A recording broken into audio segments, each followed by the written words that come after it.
Life requires us to be very sane pretty much all the time. On a daily basis, we have to be responsible, polite, productive, thoughtful, patient, logical, reliable, and dazzlingly successful too. These obligations slowly crept up on us as we were growing up. Now they are our constant realities.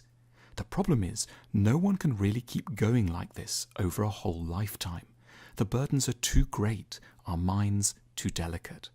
Unfortunately, society doesn't give us much room to fall apart. It wants us at the desk 9 a.m. sharp every day with a PowerPoint ready to go, and the pressure doesn't let up till we're finally released to sleep past 11 at night.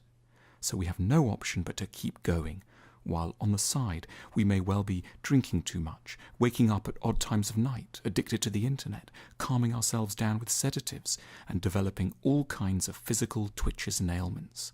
But in truth, no good life can or should go by without a few quite open incidents of complete breakdown. Moments when we pull up a white flag and declare ourselves simply unable to cope or fulfill any of our normal functions for a time. Rather than seeing this as an illness, this should be interpreted as evidence of normality and even health. During our crazy moments, we might be lying in bed staring at the ceiling for long periods, seeming to make no sense, wearing strange clothes and sitting on the porch all day doing nothing, shouting, singing, dancing, cavorting, being silly in a way one hasn't been for decades, making some unusual new friends and taking off to strange places.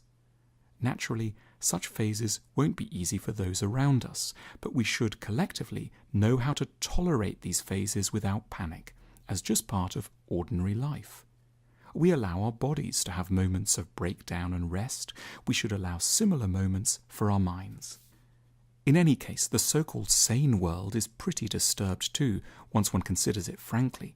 It's apparently mental health that we set ourselves the task of energetically destroying the planet, work to meet punishing but arbitrary economic targets, leave ourselves no time for anything but work, drown in toxic media, and develop unrealistic expectations about our bodies, relationships, and families. No wonder we need periods of true madness as a corrective. That said, the emphasis should always be on having a good mental breakdown. A good one is where we allow ourselves to reconnect with valuable truths that we've lost sight of, emotions and insights that ordinary life has prevented us from investigating, perhaps sexual exploration, creativity, heedlessness, contact with our bodies, empathy, ecstasy, or a new kind of self-knowledge. The idea is that we should return from the land of madness and plant in the fields of apparent sanity a lot of pretty valuable seeds that can bear fruit and sustain us in the periods ahead. We should, at a collective level, give ourselves unfrightened accounts of what mad episodes mean, confident that a reconciliation with the demands of the world will eventually re-emerge. We are not automatons, but highly complicated, volatile collections of proteins that needs careful and sympathetic administration. We should expect that periods of madness just do belong to every wise and good life.